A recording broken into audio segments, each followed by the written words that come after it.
তোমাদের বাড়ির অন্য আমার মুখে ঢুকবে না কোনো দিন। শুভ্র, চা পেলে দিও, আসি। শুভ্র ম্যানেজারের এসব কাজ তীক্ষ্ণ চোখে এতক্ষণ দেখছিল।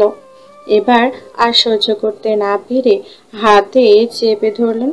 শুভ্র হটকে যায়, দাঁতে দাঁত চেপে সিদ্দিক সাহেবের সকল অপমান গিলে ফেলার চেষ্টা করে। সিদ্দিক সাহেব চলে গেলেন, তিনি যেতেই শুভ্র এবার রাগে ফেটে পড়ল, বলল, এসব কি ধরনের ব্যবহার ওনার? আম্মু, তোমাকে উনি এভাবে বাড়ি বয়ে অপমান করে গেল, তুমি নিজে না কিছু বললে আর না আমাকে কিছু বলতে দিলে। বিয়ে করেছিলে তোমরা, বাচ্চা অ্যাবর্শন করার মতো নোংরা মানসিকতা ওদের ছিল। It's all about their fault, not yours. কেন এভাবে মুখ বুঝে ও বাড়ির সব কথা সহ্য করো বলো তো? আফরোজা চোখের জলটুকু মুছে নিয়ে চায়ের ট্রে নিয়ে কিছু না বলে রান্নাঘরে গেলেন। শুভ্র মায়ের পিছু পিছু এলো। আফরোজা চা বেসিনে ফেলে কাপ ধুতে ধুতে বললেন, ব্যাগ গোছা, আমরা কাল তোর নানা বাসায় যাব। আব্বা বিয়ের দাওয়াত দিতে এসেছিলেন। শুভ্র এবার চেঁচালো আর বলল, কেন যাবে তুমি বিয়েতে? তারপর সবাই আরো 5টা কথা শোনাক, তুমিও শোনো। হাই প্রেশার তোমার, খেয়াল আছে সেটা?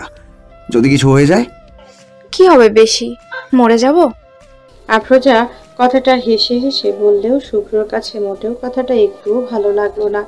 সে কিছুক্ষণ মায়ের দিকে হাঁ করে চেয়ে থাকলো, তারপর দরজায় ঘুষি দিয়ে রেগে মেগে নিজের ঘরে চলে গেল।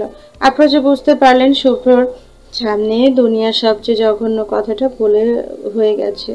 আফরোজা নিজের কাজে নিজেই বিরক্ত হয়ে গেলেন। চায়ের কাপ জায়গায় রেখে শুভ্র রুমে গেলেন।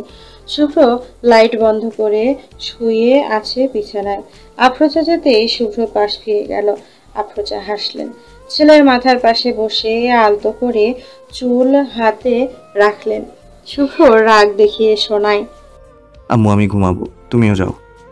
আফরোজা ছেলের চুলটা টেনে দিয়ে বললেন, ঘুমা, আমি চুল টেনে দিই।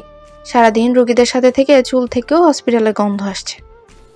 শুভ্র তেরা কণ্ঠে বলে, তুমি মিথ্যে বলবে না আম্মু, আমি রোজ শ্যাম্পু করি। আফরোজা হার মানলেন। তারপর চুল টেনে দিতে দিতে বললেন, শুভ্র, চল না বিয়েতে যাই আমরা। না। শুভ্রর স্পষ্ট জবাব। আফরোজা বললেন, তোর নানা এত দূর অব্দি নিজে এসে দাওয়াত দিয়ে গেলেন, যাবি না? ওটাকে দাওয়াত দেয়া বলে না, বাড়ি বই যেচে অপমান করতে আসা বলে। জন নিজের বাবা নিয়ে কথা শুনে আফরোজা ছেলের পিঠে থাপ্পড় বসান। চুপ, নানা নানুকে নিয়ে কি এমন কথা বলে? কেউ বলে না। শুভ্র হার মানল। আম্মু তার একদম অন্ধ, বাবা মায়ের করা হাজারটা অপমান তার চোখে পড়ে না। নিজের কোন আমলে করা একটা কাজ তাও কোনো অপরাধ বলে মনে করলো না শুভ্র। সেটার অপরাধ বোধ থেকে সারাটা জীবন অন্যের খোঁটা অপমান গিলে গেলেন। শুভ্র নীরব থেকে আফরোজা কিছু ভেবে হেসে বললেন, বিয়েতে আমরা তুলিকেও সাথে নিয়ে যাব, ঠিক আছে? শুভ্র এবার এপাশ ফিরল, এক হাত মাথার নিচে বালিশে রেখে বাঁকা চোখে বলল, আমার দুর্বল জায়গায় হাত দিয়ে লাভ নেই আম্মু। যে বাড়িতে তোমার নিজেরই মূল্য নেই, সেই বাড়িতে আমার বইয়ের মূল্য থাকবে সেটার আশাও করি না আমি। আফরোজা বাদ সাধলেন, বললেন, দূর, এমন করবে না ওরা। ও বাড়ির সবার সঙ্গে আমার কথা হয়, শুধু আব্বাই রেগে আছেন, আর কেউ রেগে নেই আমাদের উপর। শুভ্র তবুও শুনল না। আফরোজা এবার থমকালেন কিছুক্ষণ নীরব থেকে, তারপর একসময় কেমন মরা কণ্ঠে বললেন, আমি আমার নিজের বাড়ি একটাবার যেতে চাই শুভ্র। সেই যে বিয়ে করে এসেছি আর যাইনি কখনো, কেউ বলেইনি যাওয়ার জন্য। আজ কেউ বলেছে, স্বয়ং আব্বা বলেছে আমাদের যাওয়া উচিত, না হলে তার আশাটাকে অপমান করা হবে। আমি একবার আব্বাকে ছোট করেছি, আর একবার করার সাহস আমার নেই রে বাবা। শুভ্র মায়ের কথা শুনে কিছুক্ষণ ফ্যাল ফ্যাল চোখে মায়ের দিকে চাইল, পরপর নিজের সকল মতামত একপাশে তুলে রেখে আফরোজার কোলে মাথা রেখে শুয়ে বলল, কাল যাচ্ছি আমরা, পরশু বিয়ে খেয়েই চলে আসব। আমার মেডিকেল আছে, এত ছুটি দিবে না। আর তোমার বৌমাকে বলে রেখো। বলে চোখ বন্ধ করলো শুভ্র। আফরোজা হাসলেন, আলতো করে ছেলের চুলে হাত বুলিয়ে দিতে লাগলেন। এক ঝটকায় শুভ্র মায়ের কোলে মাথা রেখে ঘুমিয়ে গেল। আফরোজা শুভ্রর মাথা বালিশে রাখলেন, ঘরের লাইট নিভিয়ে হেসে বললেন, কে বলবে এই ছেলে এত বড় ডাক্তার এখনো মায়ের কোলে ঘুমোয়। হেসে হেসেই শুভ্র রুম থেকে বেরিয়ে গেলেন আফরোজা। সকাল সকাল দুবার কলিং বেল বাজলো, হয়তো দুধ দিতে এসেছে। আফরোজা ঘুমের ভান করে বিছানায় শুয়ে আছেন এখনো। শুভ্র ঘুমে অন্ধ, তবুও চোখ ডলতে ডলতে এলোমেলো চুলে উঠে দরজা খুলে দিল। দরজার পাশে একটা ছোটখাটো লাগেজ নিয়ে তুলির হাস্য মুখে দাঁড়িয়ে আছে। শুভ্রকে দেখে দুষ্টুমি হেসে বলল, গুড মর্নিং স্যার। আজ ক্লাসে যাননি আপনি, তাই ছাত্রী ক্লাস করতে আপনার ঘরে চলে এসেছে। শুভ্র তুলিকে দেখে ঘুম ঘুম চোখেই হেসে ফেলল। দরজা থেকে সরে দাঁড়ালে তুলি লাগেজ টেনে ঘরে ঢুকে কোনো কথাবার্তা ছাড়া সোজা শুভ্রর রুমে লাগেজ নিয়ে ঢুকে গেল। শুভ্র দরজা লাগিয়ে তুলির পিছু পিছু রুমে ঢুকলো। তুলি লাগেজ সুন্দর করে এক পাশে রেখে বিছানায় গিয়ে বসলো। শুভ্র দেওয়ালের এক পাশে হেলান দিয়ে দাঁড়িয়ে তুলির দিকে চাইলো। তুলি শুভ্রের ঘরের চারপাশে চোখ বুলিয়ে দেখে আবার শুভ্রর দিকে চাইলো। ভ্রু নাচিয়ে বলল, কি দেখেন এত অবাক হয়ে আছেন কেন? আমি কি আসতে পারি না? আফটার অল এটা আমারই ঘর। শুভ্র হাসলো, মাথা দ্রুত দুই দিকে নেড়ে বলল, অবশ্যই অবশ্যই, তা কি খাতিরদারি গ্রহণ করবেন অধমকে জানান। তুলি চুলটা হাওয়ায় উড়িয়ে দিয়ে বলল, আপাতত একটা গরম গরম চা হলে ভালো, বাকিটা পরে ভেবে দেখছি। শুভ্র কম না টিপ্পনি কেটে বলল, গরম গরম চায়ের সাথে কটা গরম গরম চুমু, হাউস দ্যাট? খাতিরদারির কোনো কমতি রাখবো কেন? চায়ের সঙ্গে একদম খাসা চুমু বোনাস হিসেবেও দেয়া হবে। কাম। কথাটা তুলে তুলির দিকে হাত বাড়িয়ে দুষ্টু হেসে এগোলো শুভ্র। তুলি ভ্রু বাঁকিয়ে তাকালো, পরপর বসা থেকে উঠে দুই কদম পিছিয়ে বলল, এত গরম গরম জিনিস খেলে আমার বদহজম হবে। আপাতত চাই এনাফ, এটাই নিয়ে আসুন। শুভ্র তবু এগিয়ে এলো, তার ঠোঁটে প্রগাঢ় ও দুষ্টু হাসি। তুলির কাছাকাছি এলে তুলি শুভ্রর বুকে হাত রেখে ঠেলে দিতে চাইল, অথচ চুলের এমন শক্ত দেহখানা এক চুলও সরাতে পারল না। শুভ্র তুলির কোমরে হাত রেখে চেপে ধরলো নিজের সঙ্গে। ওকে তুলি একবারও হার মানল। শুভ্র গলায় হাত বুলিয়ে দুই হাতে গলা জড়িয়ে ধরলো। শুভ্র কপালে ঠোঁট বসালো, তারপর সরে এসে তুলিকে আপাদমস্তক দেখে নিয়ে ঠোঁট কামড়ে দুষ্টু হেসে বলল, বাব্বা, নীল জামাতে তো অস্থির লাগছে। বিছানায় গিয়ে জামাটার লেন্থ মেপে দেই চলো। 56। তুলি বলল। শুভ্র ভ্রু বাঁকালো, না বুঝে জিজ্ঞেস করলো, কি 56? ওই যে বললেন লেন্থ মাপবেন, লেন্থ 56 আমার। শুভ্র বোকা হয়ে গেল। পরপর তুলির কৌতুক হাসি দেখে নিজেও বুঝে গেল কাহিনীটা কি ঘটেছে। হেসে ফেলল শুভ্র। তুলির কপালে দুই আঙ্গুল দিয়ে টোকা দিয়ে বলল, এত দুষ্টুমি জানে রে এই মেয়ে। তুলি হেসে ফেলল। শুভ্র তুলিকে ছেড়ে দিল। টি শার্টটা টেনে টুনে ঠিক করে তুলির দিকে চেয়ে বলল, চা খাবে না? আমিও খাবো না, আসো একসঙ্গে বানাই। তুলি শুভ্রর পিছু পিছু হেলে তুলে রান্নাঘরে গেল। শুভ্র চুলোয় 2 কাপ চা বসালো, সঙ্গে আর এক চুলোয় বসালো পরোটা। পরোটা বাজার থেকে রেডিমেড কিনে আনা, সেটাই হালকা তেলে ভেজে রাখলো। তারপর পরোটা এক পাশে প্লেটে রেখে ফটাফট আলু কেটে ভাজি বসালো। আলু ভাজি হচ্ছে, এদিকে শুভ্র 2 কাপ চা তৈরি করে তুলির দিকে 1 কাপ এগিয়ে দিল। তুলি এতক্ষণ হাঁ করে শুভ্রের রান্না দেখছিল। শুভ্রর কাপ এগিয়ে দিতেই তুলির চোখ পিটপিট করে বিস্ময় নিয়ে বলল, আপনি রান্না জানেন? শুভ্র চায়ের কাপে চুমুক দিয়ে বলল, হ্যাঁ, আম্মু একা রান্না করে অল টাইম। আম্মু অসুস্থ হলে খাওয়া বন্ধ আমাদের, তাই শিখে নিয়েছি। এখন ফ্রি হলে আমি রান্না করি, আম্মুকে রেস্ট দেই একটু। তুলি শুভ্রর এই মা ভক্ত দিকটা প্রচন্ড ভালো লাগে। শুভ্র একজন আদর্শ স্যার, আদর্শ স্বামী এবং নিঃসন্দেহে একজন আদর্শ সন্তান। শুভ্র তার মাকে অসম্ভব ভালোবাসে। শুভ্রের এক হাতে যেন নিজের আত্মা নিয়ে ঘুরে বেড়ায়। মায়ের কিছু হলে সে আত্মা দেহ ছেড়ে ছুটবে। তুলি মনে মনে একটু ভয়ও পায়। ভবিষ্যতে তুলি আর শুভ্রের মায়ের সঙ্গে কোনো ঝুট ঝামেলা হলে শুভ্র কাকে সাপোর্ট করবে? যদি আফরোজে কোনোদিন শুভ্রকে তুলিকে ছেড়ে দিতে বলে, শুভ্র ছেড়ে দেবে, হয়তো দেবে। তুলি নিজের উল্টাপাল্টা চিন্তায় নিজেই বিরক্ত হলো। এমনটা কেনই বা হবে? তুলি কখনোই বা শুভ্র আফরোজার মনে কষ্ট দিবে না। কিন্তু যদি কখনো অঘটন না চাইতেই ঘটে? তুলি থমকে গেল। তুলি থামে। তারপর চায়ের কাপটা এক পাশে রেখে শুভ্রর কাছে আসে। শুভ্র তখন চা খেতে খেতে আলু ভাজি নাড়ছে। তুলি গিয়ে শুভ্রর বাহু চেপে ধরে বলে, স্যার এদিকে ফিরুন। তুলি গলায় কিছু ঠিক লাগছে না। শুভ্র হাতে কাজ সেরে তুলির দিকে ফিরল। তুলি শুভ্রর বুকে ডান হাত রাখলো। শুভ্র তুলির সেই হাতের দিকে একবার চেয়ে আবারও তুলির দিকে তাকালো। ভ্রু বাঁকালো শুভ্র।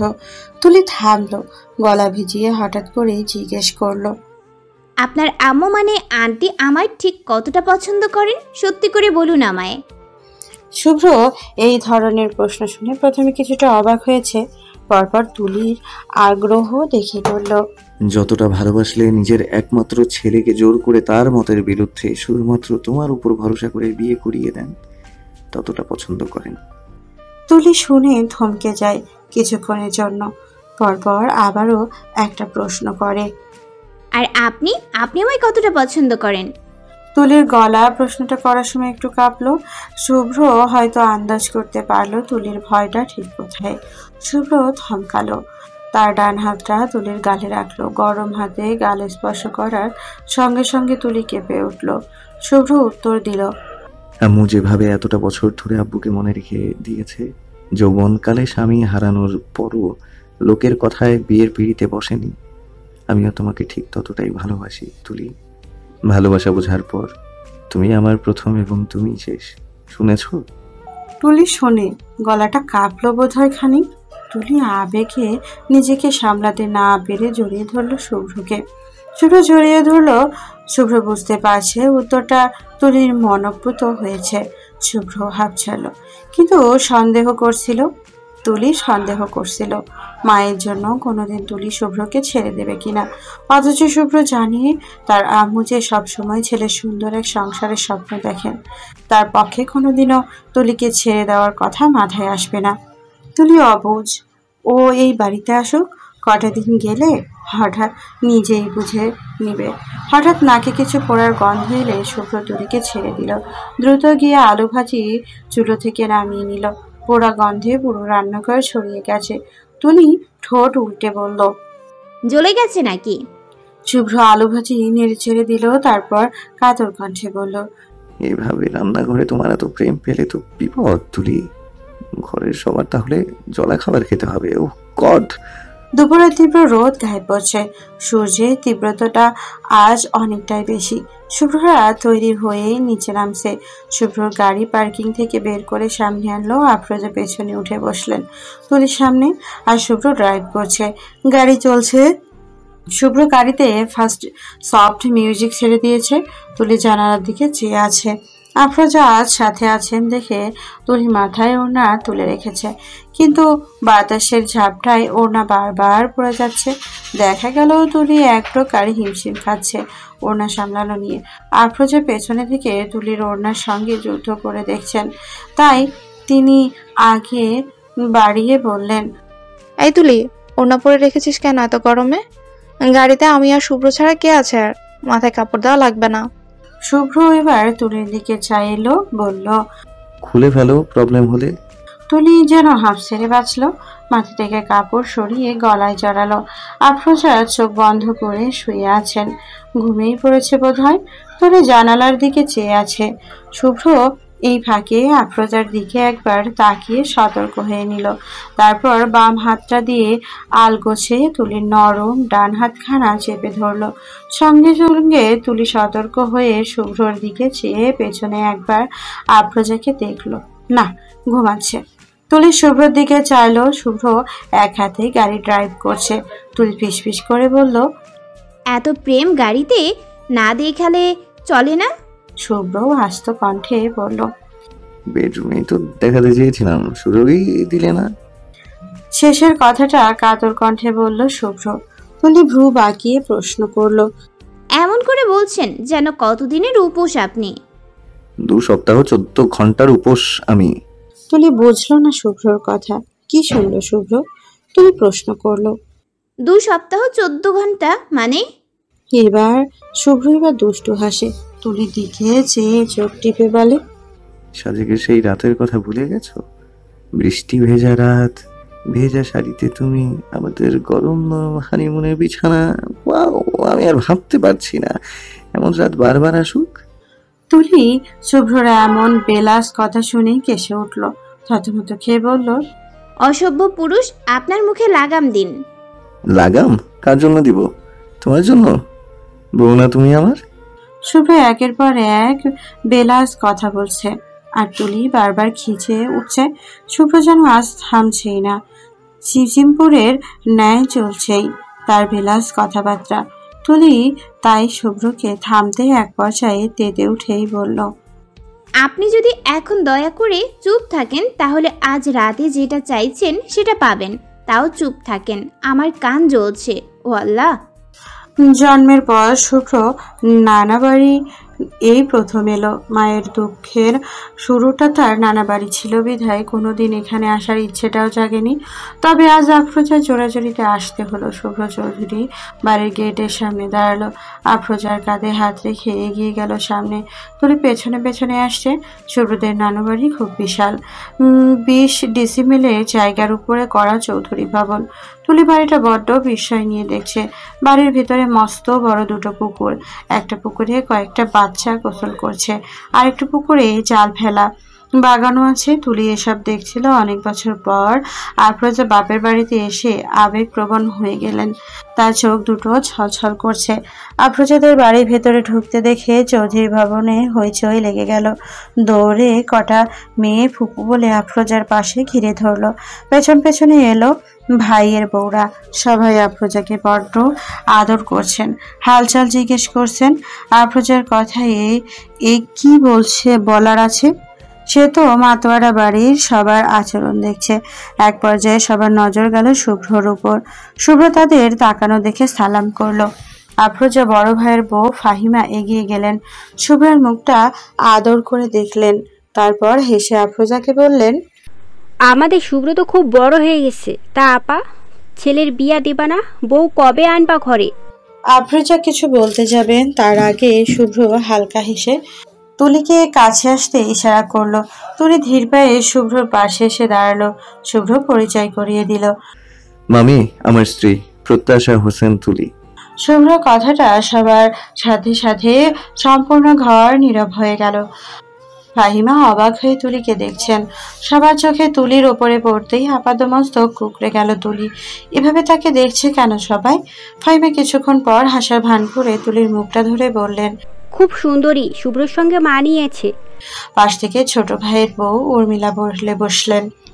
তবে আমাদের তানিকে আরো বেশি। আহ চুপ, ওদের ভেতরে নিয়ে আসো। ফাহিমার কথা শেষ করতে গিয়ে দিলেন না উর্মিলাকে। উর্মিলা মুখটা কাচুমাচু করে আফরোজাদের নিয়ে ভেতরে গেলেন। তুলি একদমই তাদের কথা ভালো লাগলো না। তানিকে কি হয় শুভ্রর? তুলি বাকি কিছু ভাবতে পারে না। তার আগেই তুলিকে বাচ্চা কাচ্চারা ঘিরে ধরলো। সবাই আফরোজাদের নিয়ে একটা ঘরে এলো। ঘরে বিছানায় শুয়ে আছেন একজন বৃদ্ধা মহিলা। মহিলাটি আফরোজার মা, খদিজা বেগম। তিনি এখন বিছানায় থাকেন। প্রস্রাব পায়খানা সবই বিছানায় করেন। তার জন্য কাজের লোক রাখা হয়েছে। তিনি দেখভাল করেন আফরোজার মায়ের। আফরোজার মায়ের পাশে এসে বসলো। শুভ্র দাঁড়ালো খোদেদার মাথার পাশে। শুভ্র একবার স্যালাইন দেখলো, স্যালাইন চলছে তার। শুভ্র পাশে থাকা ফাহিমাকে জিজ্ঞেস করলো, স্যালাইন কি সব সময় দেওয়া লাগে? হ্যাঁ, উনি মুখে খেতে পারেন না সব সময়, তাই বেশিরভাগ সময় স্যালাইন দিয়ে খাওয়ানো হয়। ফাহিমা উত্তর দিল। আফরোজা খোদেজার দুটো মুখটা ছুঁয়ে দেখলো। জ্ঞান নেই খোদেজার, কাউকে এখন চেনেন না, বোঝেনও কিছু না। আফরোজা তবুও বলল, আম্মা, আম্মা, আমি আফরোজা আসছি গো আম্মা। শুনতে পাচ্ছ তুমি আমাকে? ও আম্মা। খোদেজা শুনেন কিন্তু জবাব দিতে পারেন না।